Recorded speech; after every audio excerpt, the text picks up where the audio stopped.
picture here. Which one are we doing? I thought we did one. If we go back to, this one here. Look at the picture, original picture. Is that the first derivative?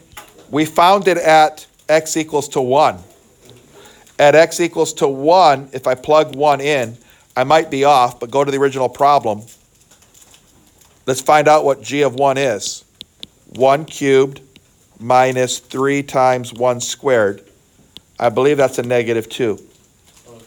So the point of inflection was x was 1, but the y value is -2. My point of inflection was at 1, -2. It's here. Okay.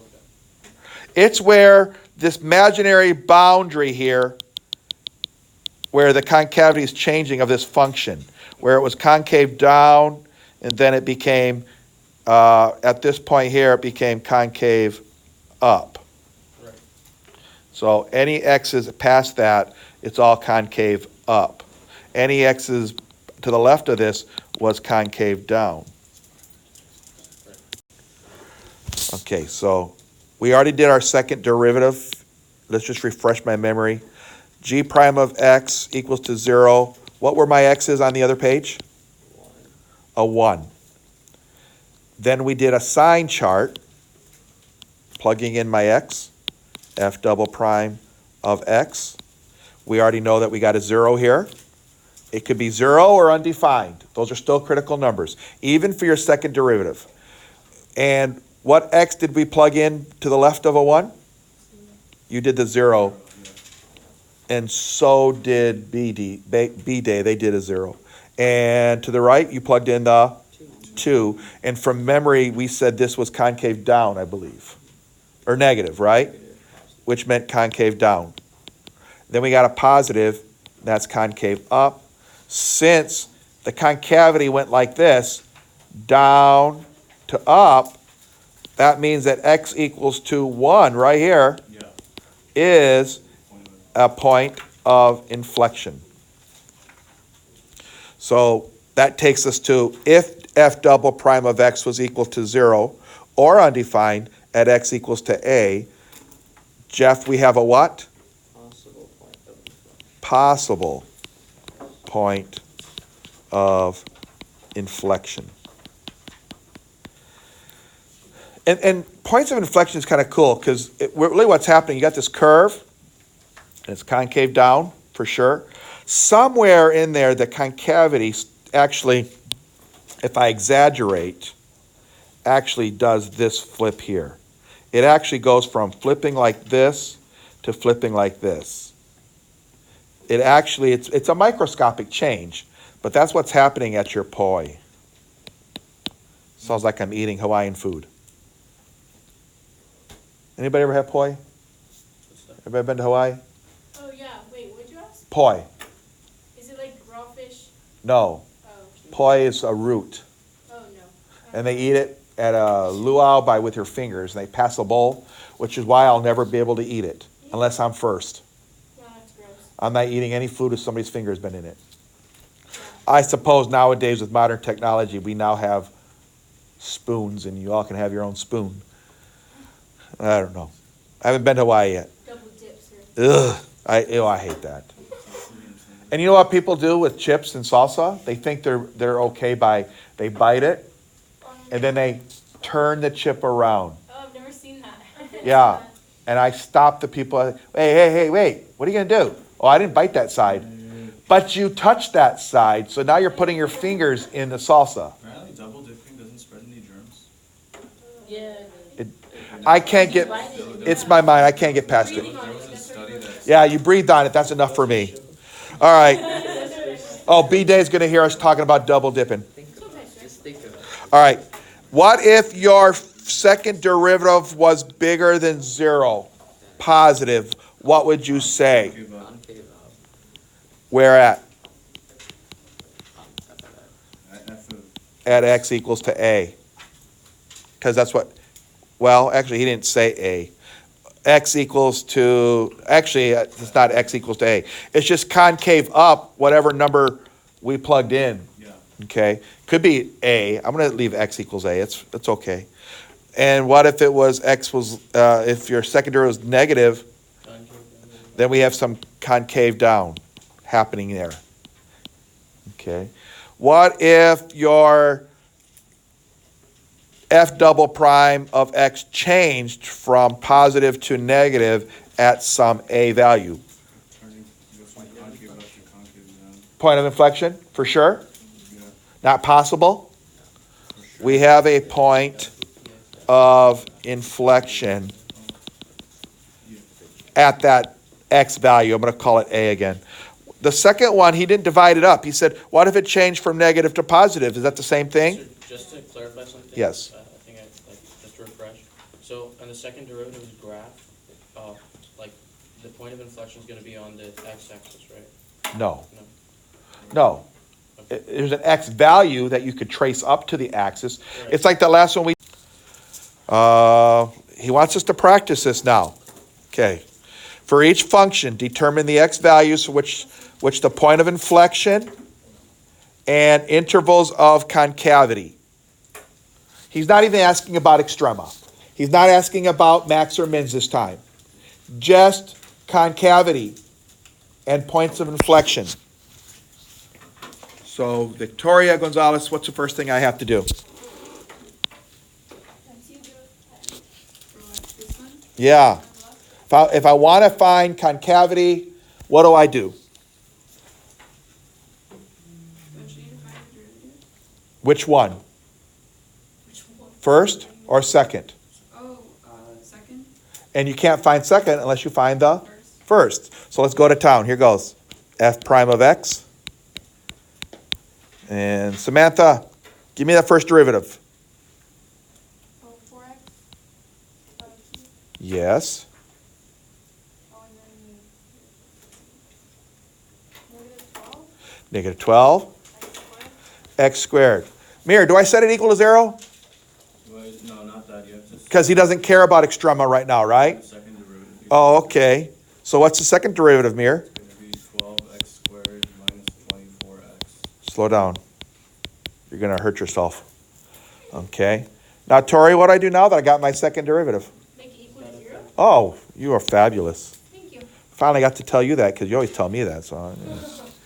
So what do I do now, Alejandra? Could you factor it? I hope so. Help me.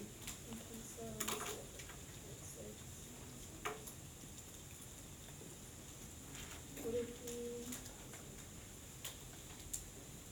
Should it be 2 and You're going to factor out a 2 2 and 6? and, well, you can't factor. 12x. You mean a 2 and a 6, meaning 2 times 6 is, Yeah. that's what you meant? Yeah. 12, and what else? And An x, for sure, at least one x, right? yes. And what are you left with? Minus 2. X minus what? Minus 2. Beautiful job. Now you got two factors set equal to 0. Toman, what do? You do like x minus 2 equals 0, You do that, that's for sure. And what else? and 12x equals 0. That's for sure.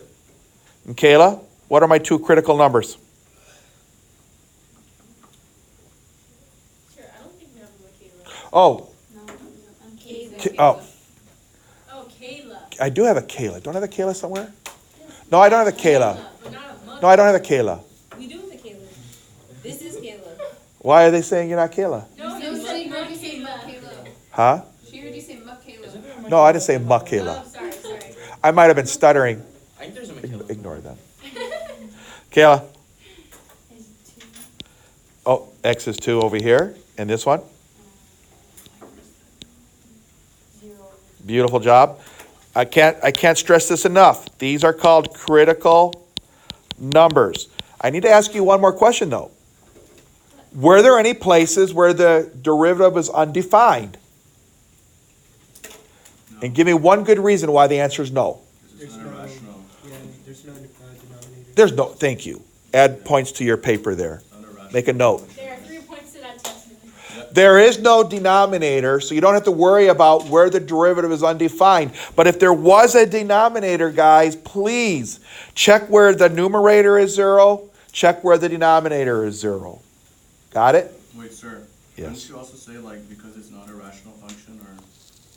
Is that not a good proof?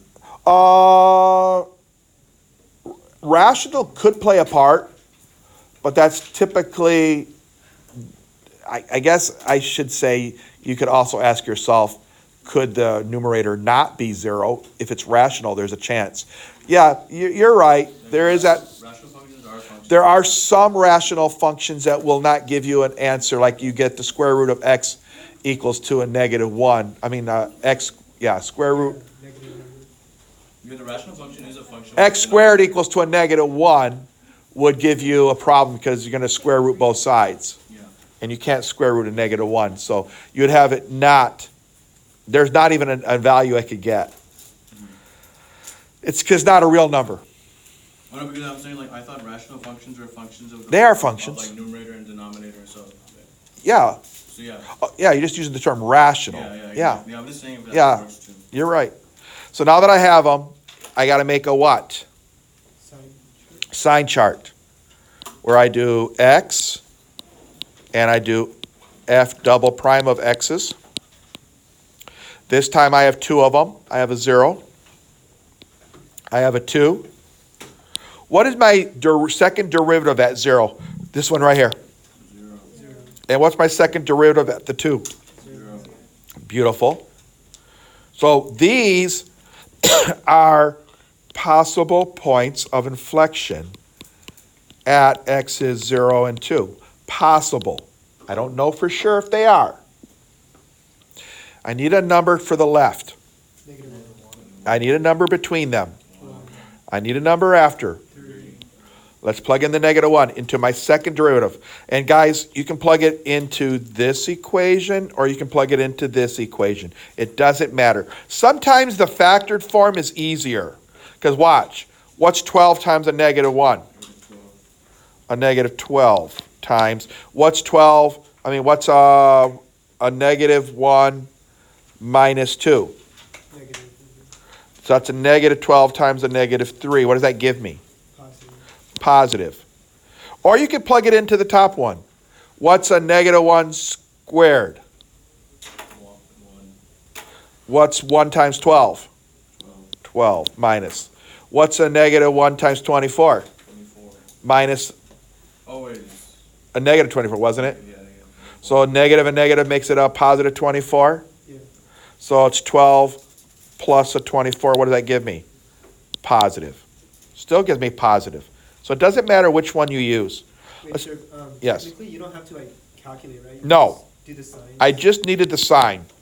But I got to put my mental calculation somewhere. So I put it here, anywhere you want. If you're really good, like Jeff, you can do it all in your head. My head's broke. So I'm going to try the 1. I can do the 1 probably, either equation. 12 times 1 Positive. minus 24 times 1. Negative.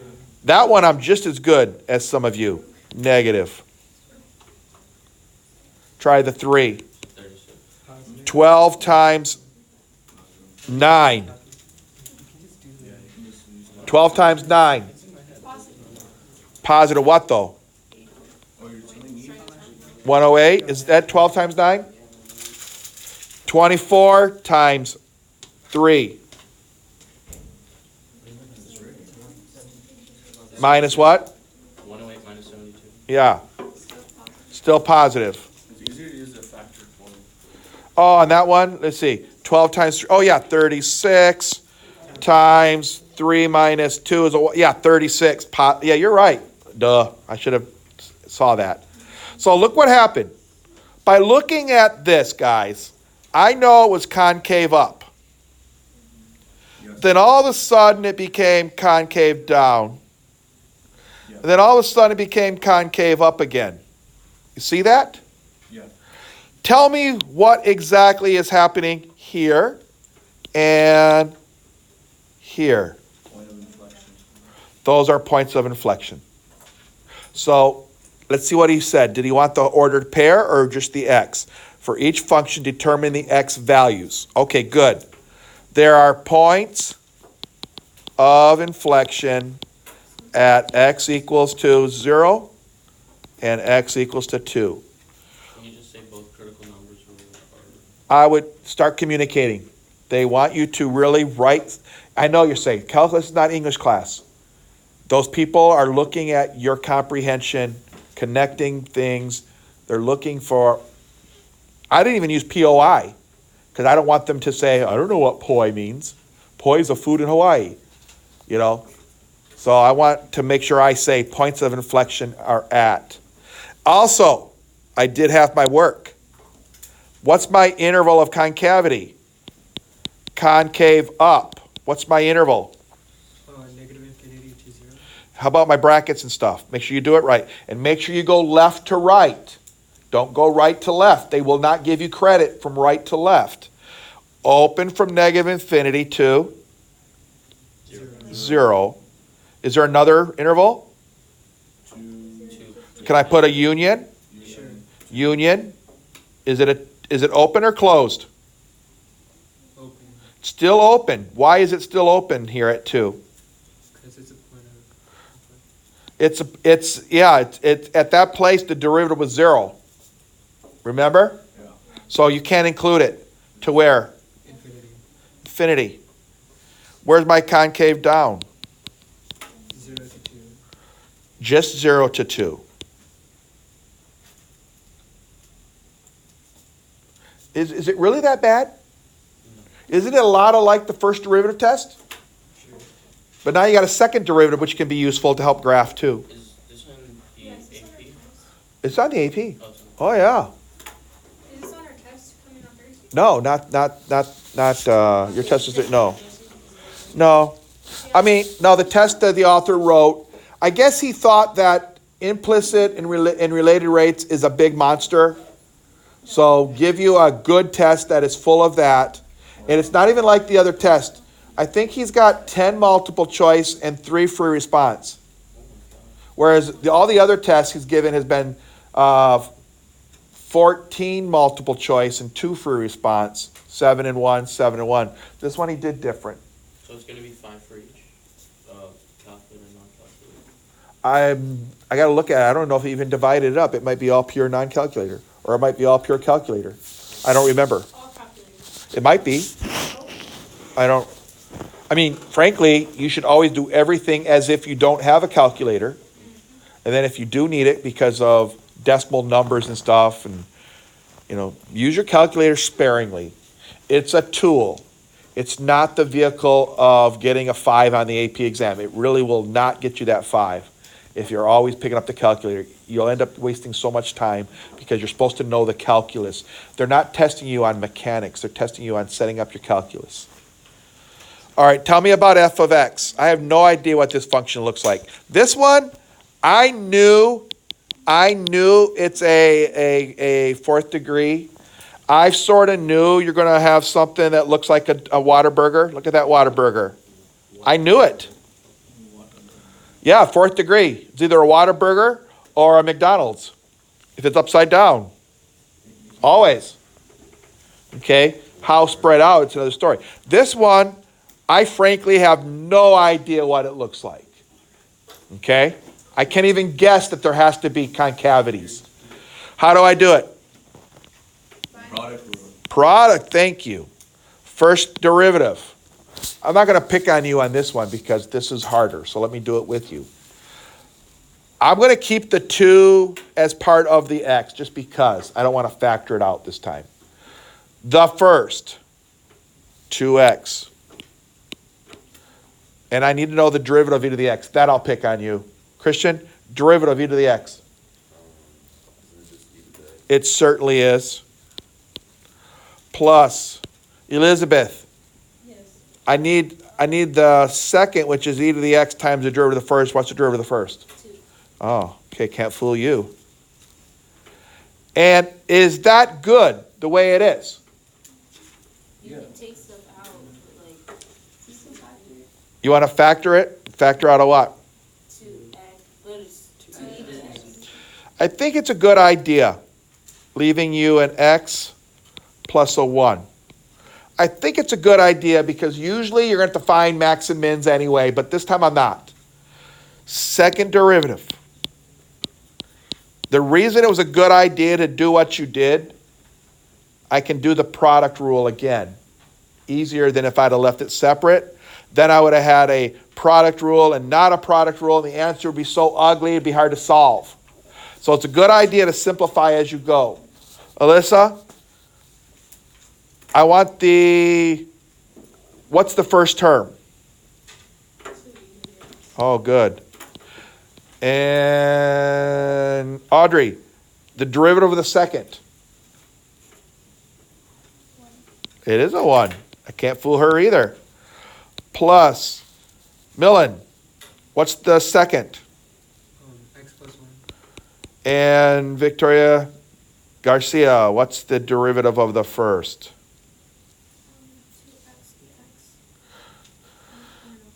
2x EX? No, because this is the first. It's a 2, yes. And it's still e to the x. Right?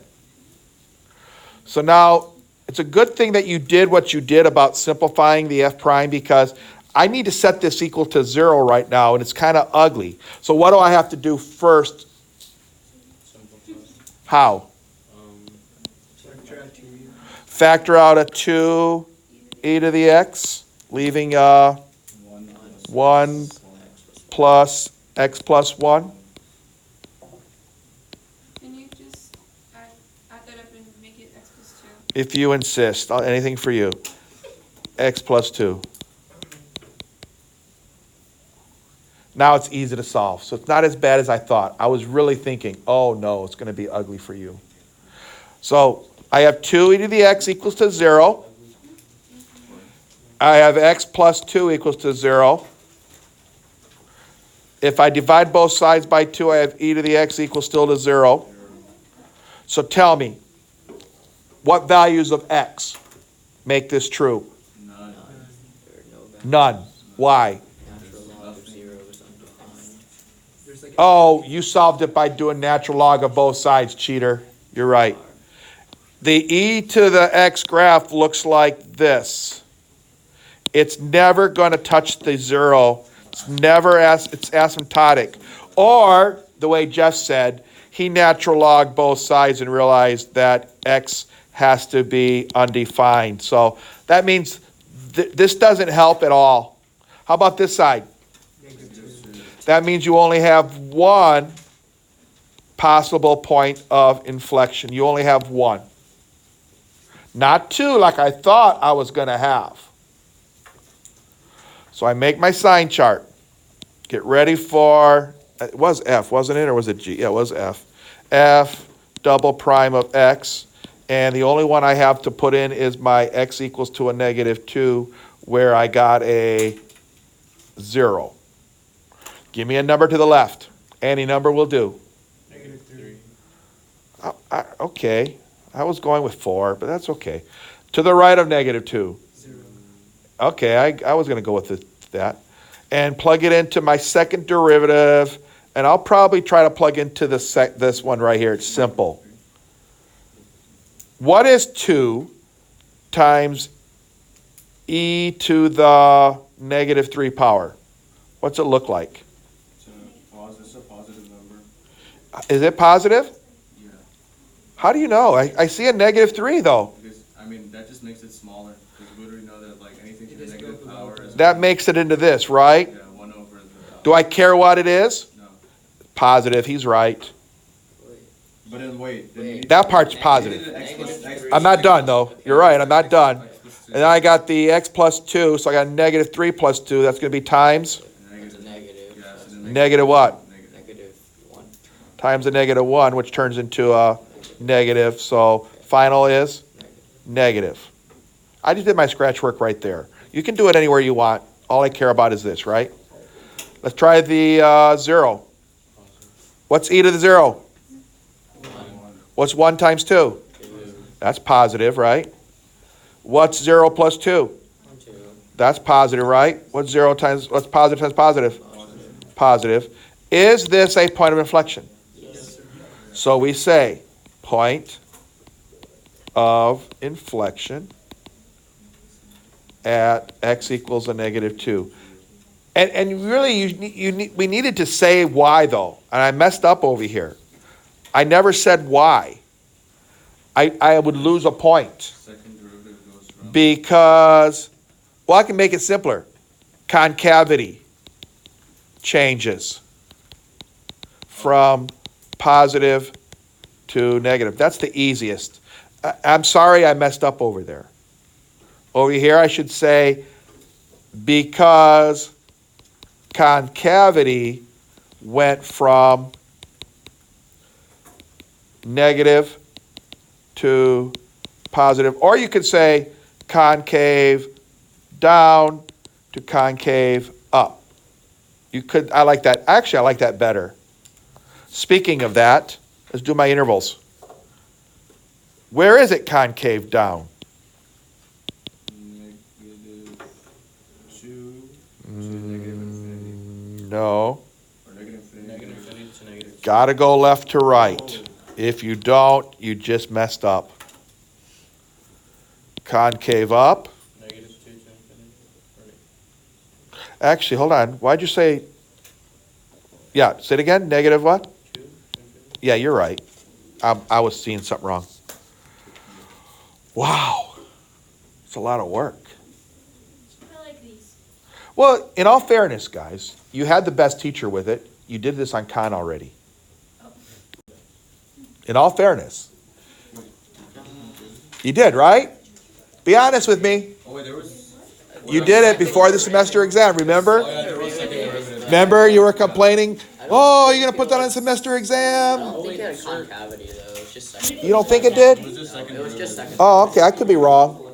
Oh, they were just doing second derivatives. Oh, Sir, on the next cons, It was implicit. like the proportionality, if cons has something on that, maybe. well, I haven't assigned another cons yet. I'm saying like, because I was looking for something like that. Maybe. Okay, it'll be there. Yeah, I didn't want to, I was gonna put it on there yesterday, but I didn't want you to spend time doing that if you have a test on this week. So I'll probably put it on there the day of the test, so you'll have it for the weekend. All right. Now, this is a rational function, guys. I'm just thinking ahead. If I'm thinking ahead, I know that a rational function has asymptotes. Remember? Wait, but sir, that's the derivative, right? So Oh, wait, you're right. Silly me. Okay, forget that. And then we found second derivative. Oh, okay, half the work was done. Yeah. F double prime.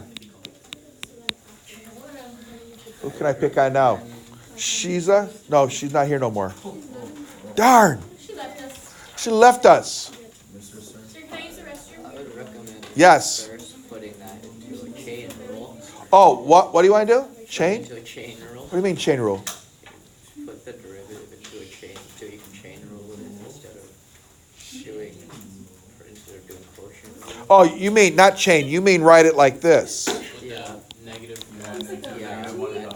It's the same. Okay, now that I was gonna do quotient rule, but Jeff thinks the product rule with chain is easier than quotient. He lies. He's lying. Really want to do it. So This one makes it. you don't want to do it this way, ladies? Do it like if you do it with quotient rule, you have to times 0 in it, so you can just cross it out anyway. It's the same. Well, let's do it this way. Then, ladies, you tell us if he lied. All right, we can. Let's do the changing it into basically the negative 1 power of the x squared minus 3. That gives me the second derivative is a negative 3 times x squared minus 3 to the negative 2 power. All times chain rule. That's what he was saying. Now I need to use a chain rule. All times what? 2x. And that simplifies to a negative 3, negative 6x over x squared minus 3 squared. All right, so we'll do it again over here just for fun. We'll do the other rule. I mean, I got mixed feelings, so I'm kind of partial to not thinking too hard. I don't know which is it. If I'm using the old-fashioned way, quotient rule, the bottom, x cubed minus 3 times the derivative of the top, X squared, times the derivative of the top, 0. 0. X squared. X, it is, but not that it mattered. Minus the top, which is 3, times the derivative of the bottom, which is 2x.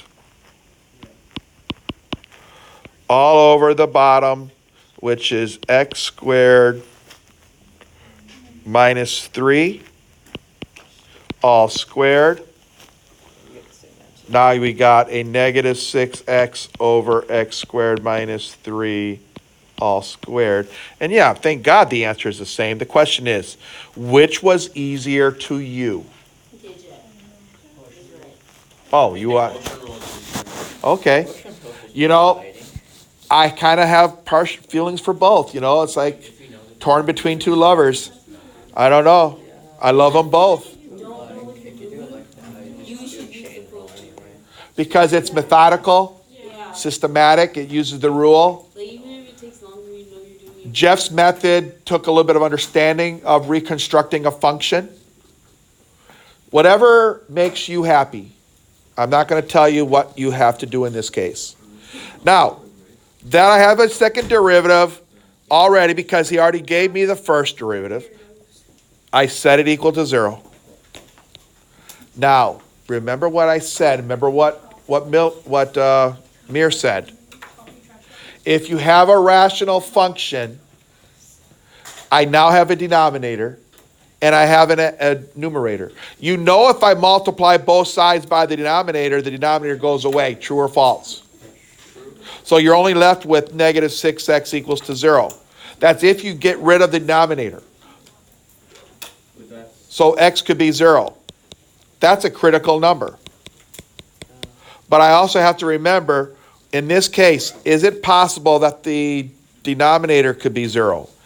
Could x squared minus 3 all squared ever be 0? Let's check it out. Get rid of the square. That leaves x squared minus 3 still a 0. Add 3 to both sides. X squared equals to 3. Square root both sides. Oh, not only do I have one critical number from this, I have 2. I have 2. I have a total of 3 critical numbers. Had you not checked for where the derivative is undefined, you would have never found those 2. Those are the first points that people lose. Almost everybody on the AP test will get the 0, and they'll forget about where is the derivative undefined. I think this is an important problem. I think that's why he started out with the second derivative, or the first derivative. He didn't really care about you doing all the work. He wanted you to see a situation where the undefinedness gives you critical numbers. So you still make the same table, x, f double prime of x. This time I have a negative square root of 3. I have a 0, and I have a positive square root of 3. At 0, the derivative was 0. The second derivative was 0. But this was undefined, and this is undefined. That doesn't mean that that's not a point of inflection. It could still be a point of inflection. How big is the square root of 3? 1.7 or something. 1.7? So give me a number smaller than 1.7 before you get to 0. A 1. Give me a number bigger than 1.7 to the right. 2. Would it also work with a negative 1 here and a negative 2 here? Oh, I got to also say, when I was looking at some people's work on another situation, some of you forget to do the outer pieces. You forget to check the number to the right of that, and you forget to check the number to the left of that, which messes you all up on infinite or decreasing and increasing. It messes you up. It was your final exam when I was grading the the free response problems. You guys, I don't know, from what? Where are they from? Maybe a quiz. I don't remember. It was right around the final. It was probably the quiz. You're forgetting the outside pieces. So what I'm saying to you is please make sure you pick a number from each side of those critical numbers, even the outside. So what am I going to plug into? I guess I'll plug into this thing right here. It's going to be kind of ugly. -6 times a -2 is how much? 12. -2 squared. Oh, okay, watch. If that's going to be 4 and that -3 doesn't matter, does it? You're always squaring it? So it would always be positive. It's always positive. So 12 over a positive is a positive. Let's try the -1. -1 times -6 is a -6 over a positive no matter what. It's positive. Oh, I'm sorry. Say it again. Positive 6. +6. Thank you. Positive. Let's plug in the 1. Now I got a -6 over it. Doesn't really matter, does it? It'll always be positive? Negative. And the 2? -12 over negative. Look at, I have 1, 2, 3 critical numbers. And how many of those are points of inflection? 1. 0. Is this one a point of inflection? No. No, because look it. It's concave down on both sides. I wonder how that happens. It's kind of weird to say concave down and concave down again. Sorry, just like a question. So if it was originally -6x over x to the 4th minus 9, right? The first derivative? Where? No, because like we had No, we started out with the first derivative. because like you have it as -6x over x squared minus 3 squared, right? Yeah? But that can be also written as -6x x to the 4th minus 9, right? No, Or is it because when you square a binomial, you'll have x to the 4th Oh, okay, minus okay, 6x squared plus 9. Oh, okay. I see. All right, let's do the concavity first. Concave up. Give me the intervals. Negative infinity to where? Negative square root of 3. Union, negative square root of 3 to where? 0. Please don't skip the negative square root of 3 because I don't like him. He's undefined. He's still an endpoint of concavity, right? And we should also say because f double prime of x was greater than 0. We always give your reasons. I got lazy a minute ago. Concave down. 0 to the square root of 3, union, square root of 3 to positive infinity because f double prime of x was less than 0. And there's a point of inflection. How many of them? There's only one. Where? 0, 0. X equals 0 is it. You're right. X equals 0. Because concavity changes from concave up to concave down. Wow, he should have given me a whole page for that problem. Well, it didn't help that I did the derivative twice. All right. Wow. While the second derivative is primarily used to determine intervals of concavity and points of inflection, remember, it can also be used to identify relative max or mins. Remember on the first page? So the second derivative test, this was the alternate way to find max and mins. So how did I do this? I say, I don't know how to write it up, nice and pretty. Let f prime of x have critical numbers. I'll just make a like i.e. X equals to A, B, or C, whatever, anything. If f double prime of A, or f double prime at B, or f double prime at C, or dot dot dot is less than 0, then x equals A, B, or C are. If it's concave down, what was I looking at? Relative what? Concave down means relative max. If f double prime of A or f double prime of B or dot dot dot is greater than 0, then x equals A, B, or C dot dot dot are relative minimums. Why? If it's less than 0, it's concave down, I'm living on the top of the world. If it's greater than 0, it was concave up, I'm sitting at the bottom of the world. Therefore, it has to be minimums here. See that? This had to be a maximum here. That's very powerful. It really is. Not that I use it a lot. I'm old school. I do the first derivative and do a sign chart and I'm done.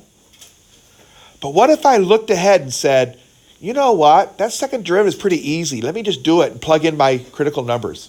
Then maybe I'll do it. I'm not going to lie to you and say I do it all the time. I really don't. But sometimes it is valuable.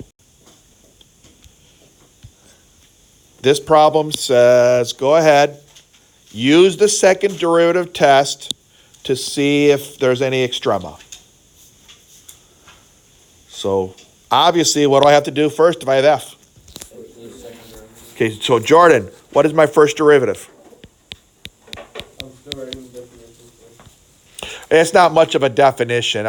I'm sure our textbook, by the way, guys, today is day 1 of dual. And syllabi are being approved by the department chair this week, and they'll be officially able to be posted, and you'll be able to click and get the syllabus. I'll probably still post it. I am going to do something different this year I've never done. I'm going to try to set up a grade book on Blackboard for STC so you can always see your college grades. I've never done that because we don't have to. Will our first grade be the test? Well, yes, and somehow I have to justify 5 tests, and there's a couple topics from our earlier stuff. And I looked at the syllabus timeline. Technically, we're already 2 out of 5 chapters done that the school wants. So you need to go into you all need to practice going into your My Math lab and look at the book that's associated with STC. Maybe I should make that your first assignment for due Monday, is that everybody logs into their My Math lab. Maybe I'll put up a very simple assignment for you all to do for an easy 100, just so that you're practicing your My Math lab. STC 100? No, my 100 for this class. It could be an STC 100. Okay. Yeah, it doesn't matter to me. The book, to me, is sophisticated. You'll look at the table of contents, you're going to see it sounds like the same stuff we've done. But there's a few things that they've done that we didn't do that I have to still go back in, and I have to at least spend a few minutes going over it. And I might, let me take a vote from you guys. First of all, how many of you are in dual? Raise your hand. Wow, half the class. Would you rather I go to first semester and extrapolate your test grades from there and use them? No. Or would you rather that I make a college test? No, I think getting the grades from the first semester is good. It's good, No. yeah. The good of the many outweighs the needs of the few. How about Because you the first just give us semester was which one's pretty better? easy. I think she's absolutely right, probably, because the college tests are not AP. If I were to just give you a college test, they're usually very superficial, like this. These are superficial. We're not really doing AP problem. We're just doing mechanics. It'd be more like that. You're not doing rubric, part A, part B, part C. It's do this, do this, do this, do this. And they're usually like 10 to 12 questions on the whole test. They're not big. They're designed for like an hour. I might do that just as a review for everybody else for AP mechanics, and that way I'll get the test grade for you guys. I'll give you an advance. So there's no way we can get the test grades from. No, it's got to be the majority, and it looks like majority of the people here would rather have a chance to get an A in all those tests. We had a chance. Let me say this. The end of next week, I'm going to want you to peruse the second chapter of the online book, which is limits. I want you to look over it, look at the topics, and see if there's anything that you don't know. And I'm going to create a review, AP review for those not in dual, and for you guys that are in dual, it can serve as the test one replacement. And I got to make sure I got to look at it too in case there's something I got to teach you. College is different. They do they throw so much in a semester, but it's this thick, very thin. They don't even go deep. All right. I've never done it that way, and I'll put the grade book up on Blackboard if I can figure it out. All right. Jordan said first derivative. 4x minus 12x. 4x, that's it? No, minus 12x squared. Wait, 4x what? Minus 12x. No, you're missing 3. Got to take 1 from the 4. Yeah. Then it's a minus 12 what? You did that one. It's kind of odd. You did the second one twice, but you never said the first one. Plus what? 0. All right. And second derivative, Aisha, 24. And Christian, what do I do now?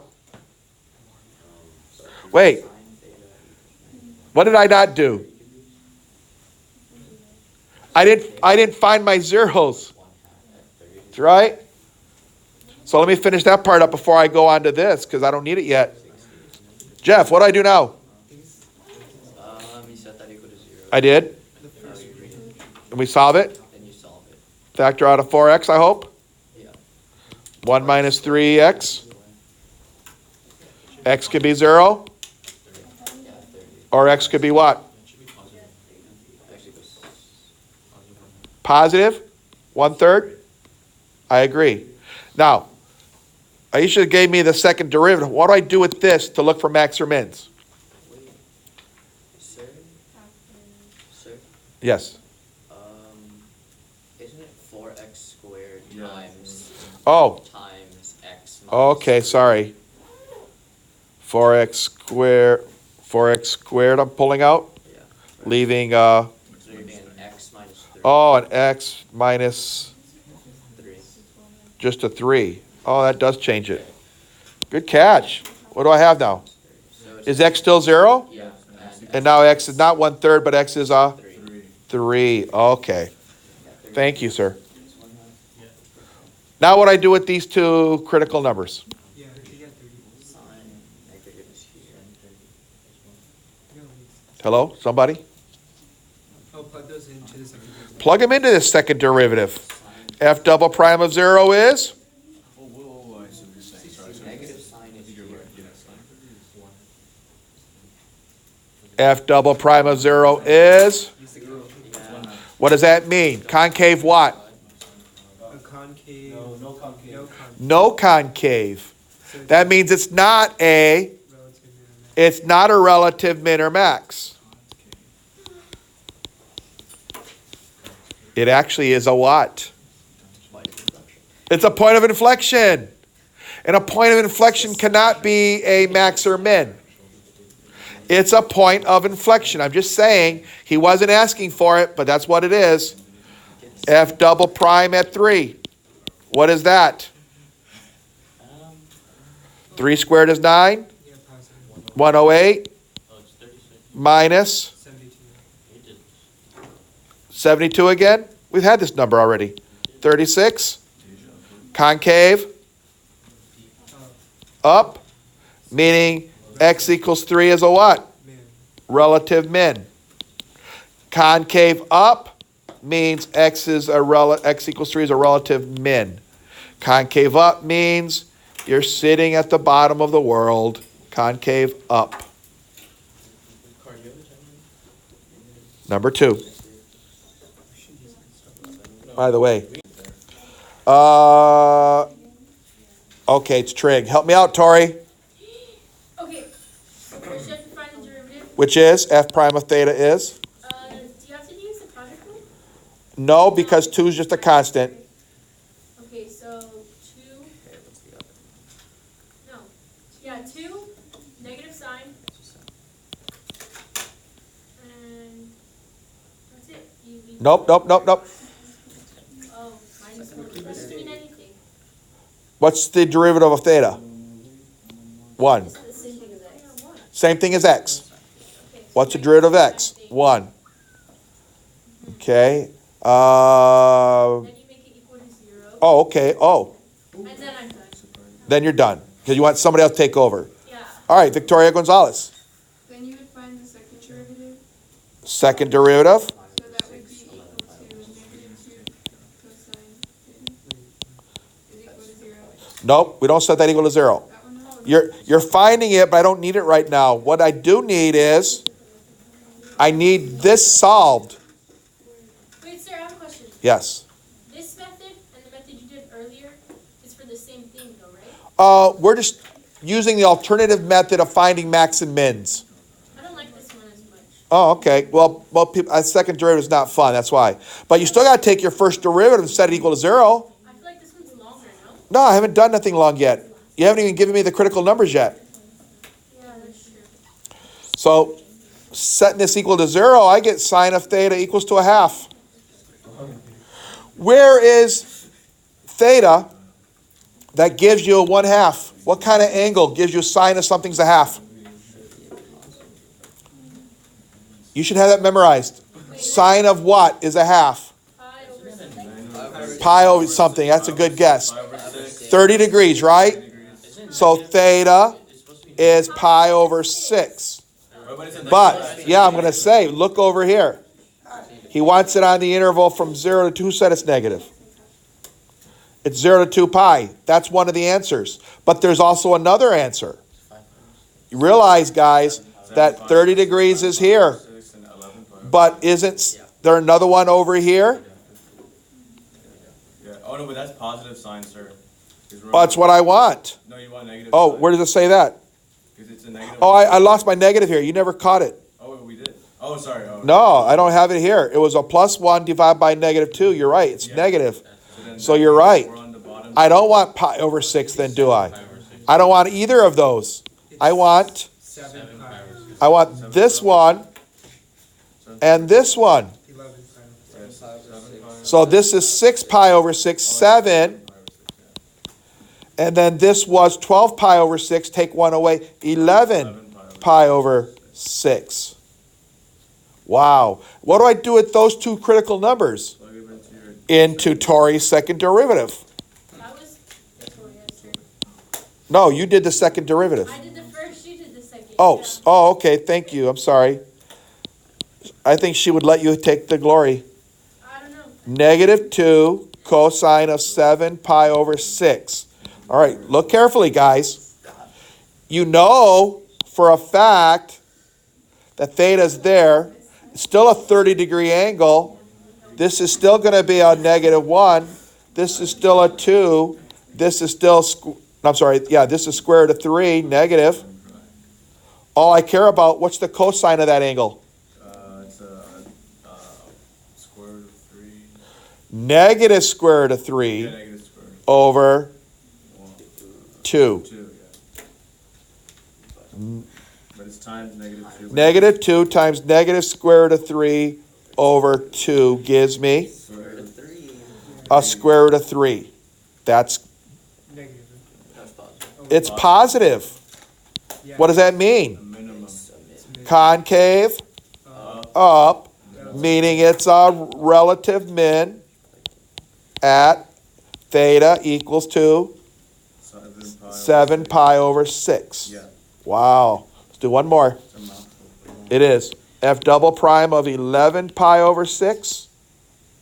Wait, so isn't it just the negative of that? Yeah, Because it's the other side. I don't know. Maybe you see it better than me. You might be right. Equals a -2 cosine of 11 pi over 6. I'm over here. What's the cosine of this one? Well, I know if this is still 30 degrees, this is now a -1. This is still a 2. This is a square root of 3. Square root of 3 over 2. Square root of 3. Yeah, he's right. -2 times the square root of 3 positive over 2 gives me negative square root of 3, meaning concave down. Relative max at theta equals 11 pi over. Wow. Oh yeah, it's the homework. Right? All right.